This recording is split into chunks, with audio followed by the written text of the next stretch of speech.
Welcome to Work From Your Happy Place, the podcast that equips you with the tools, know-how, and motivation to live your dreams and find your happy place. Be sure to sign up for our free weekly newsletter for a recap of the week's guests and a preview of what's in store. To sign up, simply text the word Happy Place with no space to 33444. Now, it's my pleasure to introduce the host of Work From Your Happy Place, Belinda Ellsworth. Hi, everyone, and welcome to Work From Your Happy Place. We have a great show in store for you today. I am so excited. I have Bob Burg with me.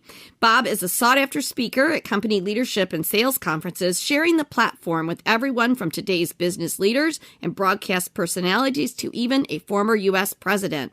Bob is the author of a number of books on sales, marketing, and influence, with total book sales of well over 1 million copies. He was named by the American Management Association as one of the top 30 most influential thought leaders in business for 2014. Bob is an advocate, supporter, and defender of the free enterprise system, believing that the amount of money one makes is directly proportional to how many people they serve.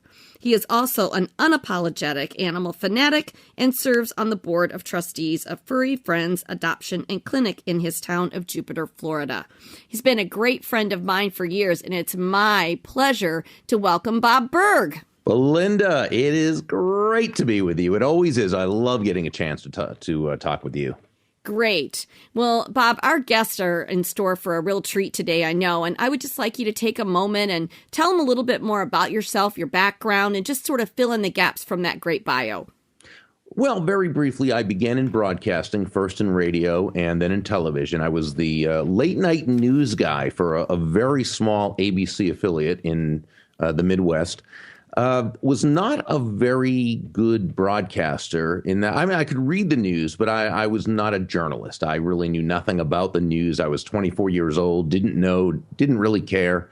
Probably would have made an okay game show host, but journalism wasn't it. And I think I probably was a little bit too positive for the medium anyway. My idea of a good newscast opening would have been to say, "Good evening, everyone. I'm Bob Burg. In the news tonight, everything's great. Go to bed. We'll let you know if something comes up." Right. And that's not newsy. And so I very quickly graduated, as I like to say, into sales. But I really had no knowledge of sales. Fortunately, there were books out there. And so people like Tom Hopkins and Zig Ziglar, I would read their books and gobble them up and start applying their information. And really what it did is it gave me a system. And I was able to very quickly become much more successful in sales and eventually work my way up to sales manager of a company and then began teaching others how to do it. And it sort of morphed into a speaking career. But really, it was a matter of one of the things I loved about sales was really when you study sales, you need to study personal development. And I really loved the personal growth aspect of it. Yeah, and that's really interesting because I think people separate those so much that they don't develop both sides of that. That's what I've seen in a career in sales for sure. So share with us then how being your own boss, being an entrepreneur, how has that really shaped your lifestyle?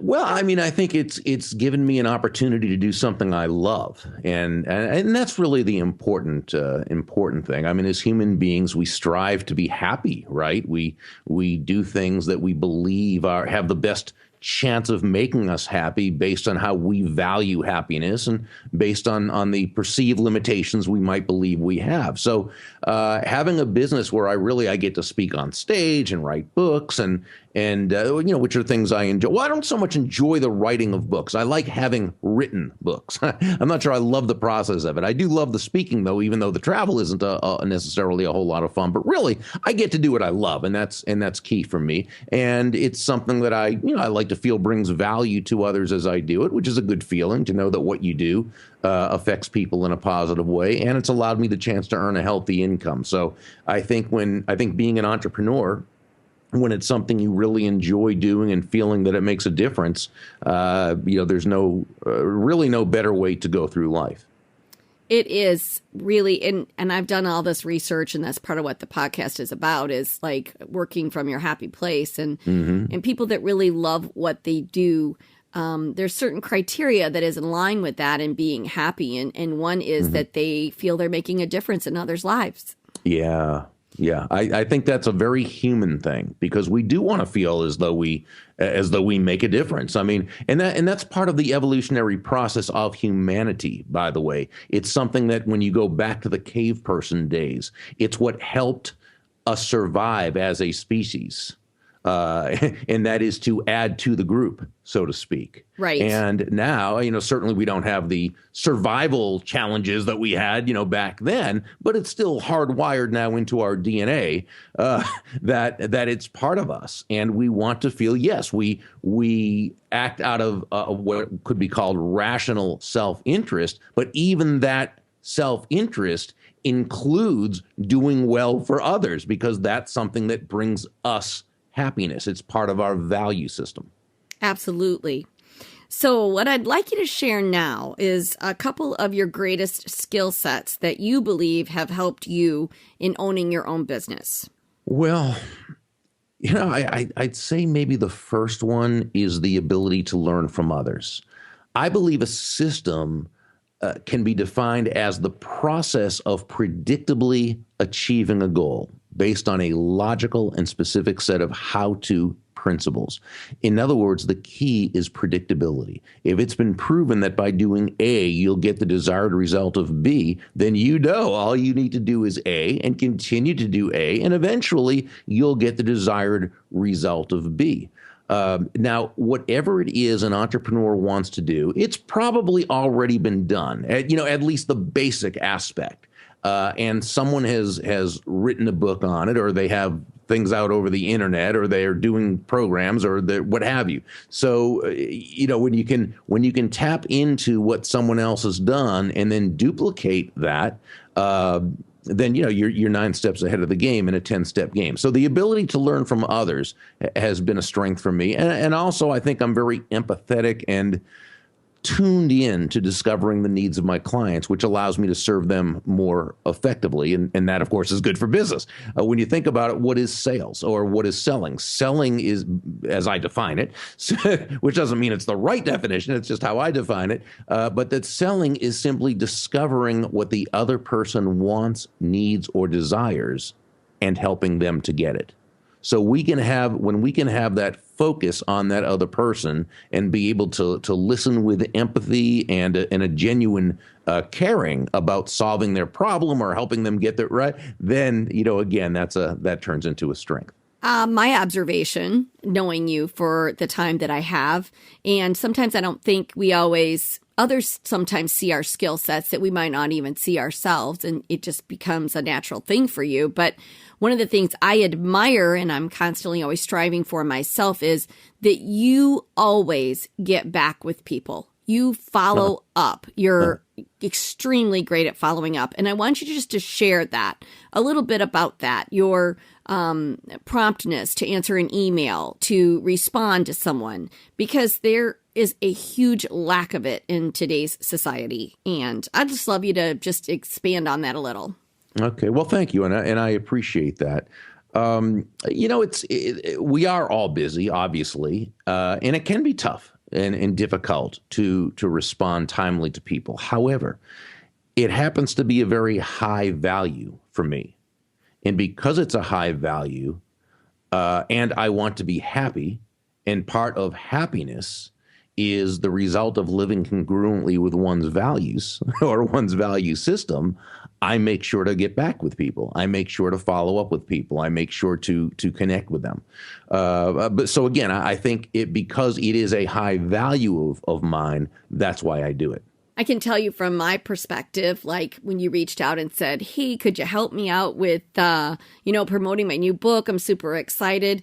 I did not hesitate for 1 minute, because you have always been so awesome at responding to any email that I've ever sent you. So it makes, when you do it effectively, it makes others want to reciprocate. And I think that people don't always get that.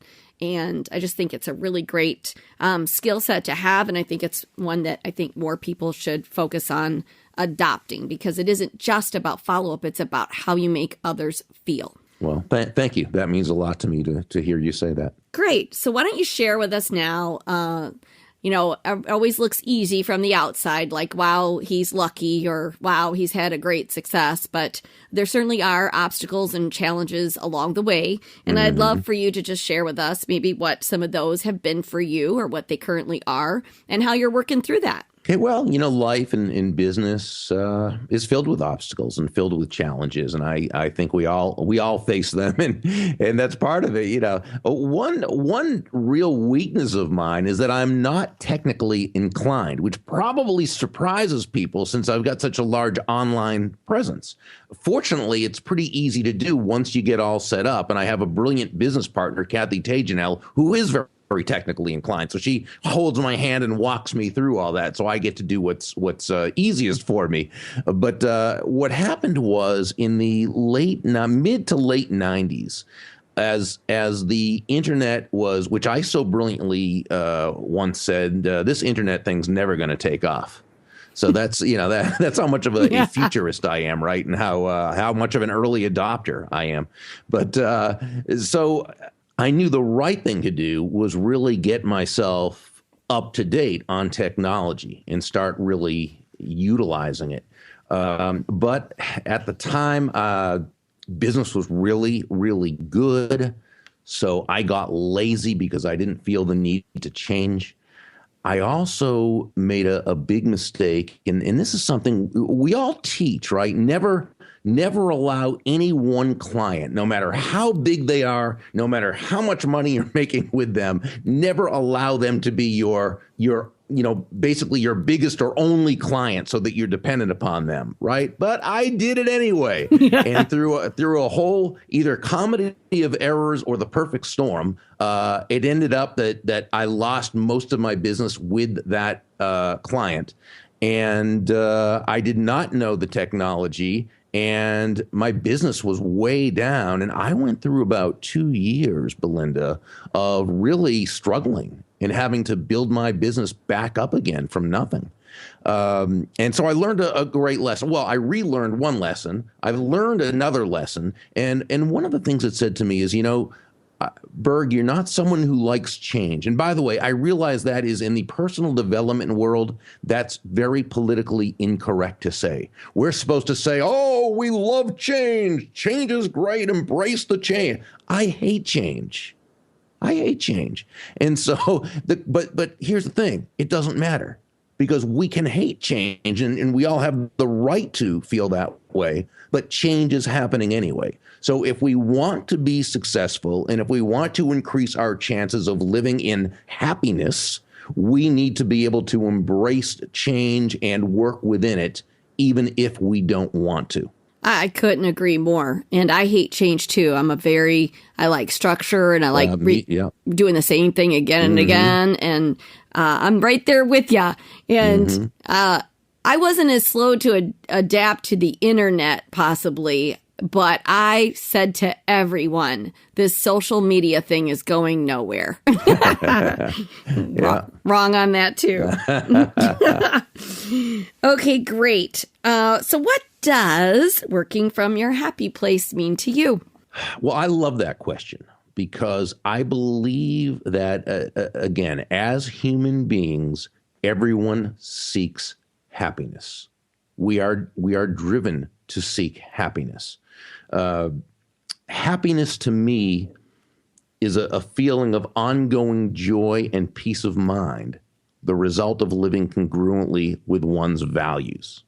Okay? So when I'm living congruently with my values, I'm happy. And that benefits not just me, but everyone around me as well. Now, when I say an ongoing feeling of joy and peace of mind, that doesn't mean bad things don't happen and that there's not sadness. It's simply that the happiness is that overall feeling. It's really interesting because almost every single person, when I thought about this podcast, I thought about, obviously business people and entrepreneurs. And then I really brought it back around to this happiness factor. And it's so interesting because almost everyone says, I really love this question. I think it really does hit people in a way that they're living intentionally, and happiness isn't necessarily a certain amount of success or a certain amount of money. It's much larger than that. And it's our guests that have really sort of tapped into that are always really super excited about that question. Yeah.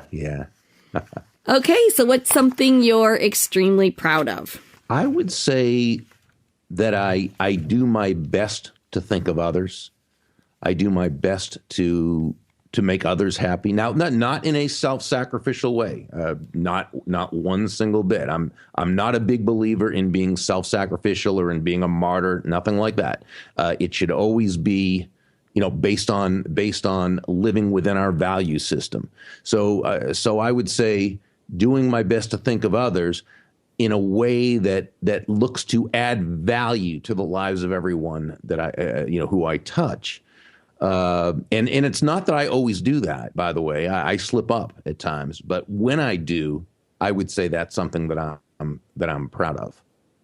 And I think you really make that point really well. And this kind of leads even to our next question. But, in your books on referrals, you really talk about the value in helping others connect with others. So networking. Being able to say, oh, I've got a lead for you with that. And knowing that you're bringing that value, not looking at what are you getting back from that, but the more people that you are able to connect others to, the more people that see value in you. Right.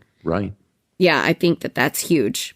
So what advice would you give to others who are wanting to go down this path, want to be an entrepreneur, want to own their own business? First, and we talked about this, we actually referred to this a little bit earlier, but first seek out and find a system for doing what it is you want to do. Again, someone's already created it. So seek out and find the system, apply the information immediately, and be persistent. We know we need to do all three of those, right, to be successful in business. Secondly, I would say this, and I got this from what we call a drive-by mentor, someone who just happened to be there at the exact time I needed to hear this, and I was ready to hear it. And this is something that I learned 35 years ago, this person told me. I think he saw me as being an up-and-coming salesperson, but whose priorities weren't totally correct, that that it was more about the sale and making the sale as opposed to really serving the customer, even though we had a product and and service that was really fantastic. That I think he saw my focus wasn't really correct. And what he said to me was, if you want to make a lot of money in business, if you want to make a lot of money in sales, don't have making money as your target. Your target is serving others or providing value to others. When you hit the target, he continued, you'll receive a reward. The reward will be in the form of money, and you can do with that money whatever you choose. But remember, he said, that the money is only the reward for hitting the target. It's not the target itself. The target is serving others or providing value to others. And this is why we say, Belinda, that money is simply an echo of value. It's the thunder, if you will, to value's lightning. That was awesome, and that's a great piece of advice, and I hope that people will really take note of that because it's absolutely the truth. So what are some exciting things that you're working on and that our listeners can benefit from? And then, of course, I'd love you to end with where can they find you? Oh, sure. Well, we have our new book, The Go-Giver Leader. John David Mann and I have collaborated on the Go-Giver series. There was The Go-Giver, which is a business parable, Go-Givers Sell More, which was the application. And now our newest parable, The Go-Giver Leader, which we're really excited about. I have a new podcast called The Go-Giver Podcast. Each of these you can get information on at thegogiver.com with no hyphen, thegogiver.com. And Kathy Tajanel, my business partner, and I are continuing to build a team of certified Go-Giver speakers which is truly a joy. We just absolutely love doing that. And again, people can come to thegogiver.com, or my personal website is Burg, BURG.com. Well, this has been absolutely delightful, and I am so glad that you are part of our show, and I'm glad that you were able to share with everyone about your new book coming out. I know I'm excited for it. I have the other two, and I will be very excited to get this one as well. Now, they can pre-order that right now. Isn't that correct? Yes, absolutely. And that's on Amazon? It's on Amazon. They can also go to thegogiver.com and they can read the one of the sample chapters that we put out there, or an excerpt from the book if they'd like to see what it's about first, and then click through, and they can click right through to Amazon if they like, or they can go directly to Amazon. Great. And that book is going to release when? March 29th. Woo! That's exciting. Very, very excited. Yes, we are. And there's a lot of excitement around it, and lots of people are pre-ordering. So we're very happy about it. Oh, that's awesome. Well, Bob, thanks so much for being our guest today, and we wish you nothing but great success with your new book and all of your endeavors.